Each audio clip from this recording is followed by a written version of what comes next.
Welcome to Healthy versus Toxic, the podcast where licensed mental health professionals explore what makes a relationship healthy or unhealthy or even abusive, all from a scientifically informed perspective.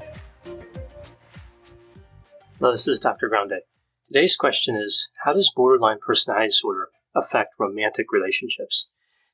Now, we talk about borderline personality disorder. We're talking about a cluster B personality disorder in the Diagnostic and Statistical Manual.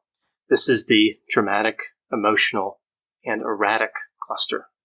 We see that for borderline personality disorder, there are 9 symptom criteria, and only 5 need to be met for a diagnosis of the disorder. The 9 symptom criteria are frantic efforts to avoid abandonment, unstable or intense relationships, identity disturbance, impulsivity, suicidal behavior, affective instability, chronic feelings of emptiness, inappropriate or intense anger, and paranoid ideation. So right away we can see, even if just 5 of these symptoms are met, that this could interfere with a number of different types of relationships, including romantic relationships.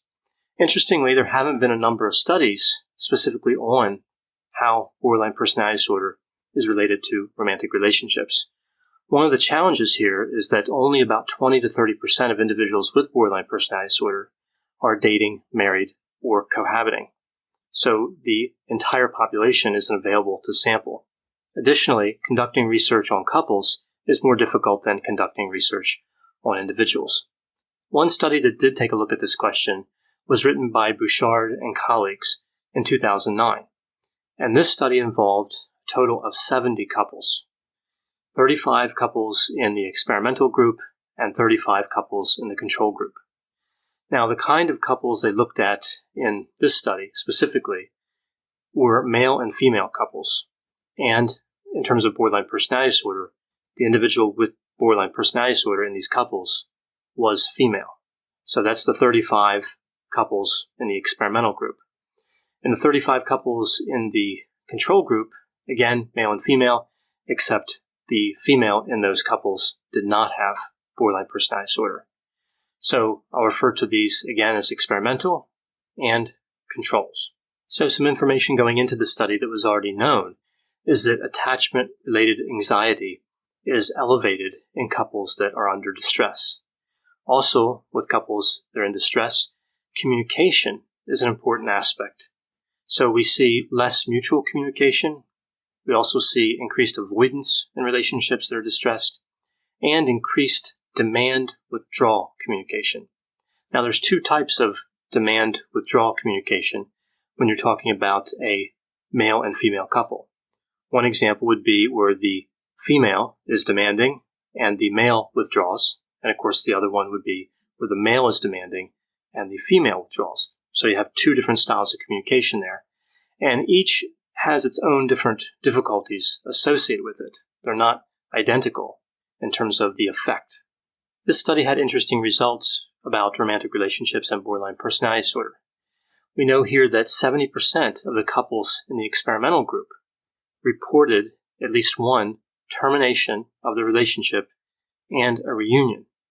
So we see a lot of relationship instability here in the experimental group. And I think this would not be surprising, again, given the symptom criteria associated with borderline personality disorder. A little bit more surprising would be that almost 50% of the men in the experimental group had at least one personality disorder. And 50% of the men in the experimental group would have been eligible for conduct disorder before the age of 15, which of course is one of the symptom criterion for antisocial personality disorder. So it's not that 50% of the males had antisocial personality disorder, but rather 50% met one of the criterion. Other findings include that the women in the experimental couples, the individuals with borderline personality disorder, were much different than the women in the control group across a number of variables. The first is intimate partner violence. 73% of the women with borderline personality disorder experienced physical violence within the last year in the context of a romantic relationship. We also see a large difference in terms of attachment style. The women with borderline personality disorder in the experimental group had a more insecure attachment style. They also had higher distress levels, and they had communication patterns that were that withdrawal demand type, but specifically were the female withdraws and the man demands. This is an interesting finding because usually when we think of a communication pattern associated with relational distress, we would look toward a pattern where the woman demands and the man withdraws. That's more associated with relational distress. But here in the experimental group, we saw, of course, the opposite. The last major difference we saw here was the relationship satisfaction. It was much lower for the experimental group as compared to the control group. However, there's an interesting finding in this area other than the relationship satisfaction simply being lower. If you look at the proportion of individuals that were classified as satisfied or not satisfied with the relationship, in the experimental group, 51% of the women were satisfied with the relationship and 60% of the men were satisfied with the relationship.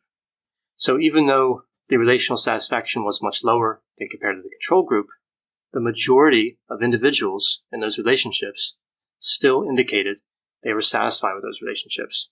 There are a number of theories about what might explain this result. And one of those theories is that the insecure attachment style that's observed in the experimental group is associated with reporting having a satisfying relationship. So that attachment style really has a different view of what's satisfying and what's not. They're more likely to report they're satisfied. They're more likely to feel satisfied in a relationship as compared to people that do not have an insecure attachment style.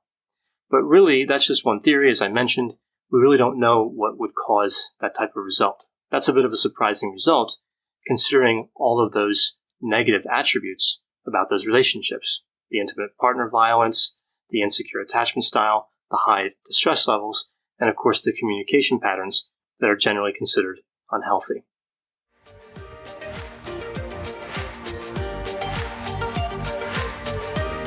Thanks for listening. This has been a production of Ars Longa Media. The producers for this show are Christopher Breitigan and Madison Linden. The executive producer is Dr. Patrick Beeman. For more content, please visit our website at arslonga.media. To leave feedback or suggestions, send an email to info@arslonga.media. To find more content from Dr. Grande, including a link to his YouTube channel and his other Ars Longa podcasts, visit our website at arslonga.media. This podcast is intended for informational purposes only and should not be construed as medical or mental health advice. Ars Longa, Vita Brevis.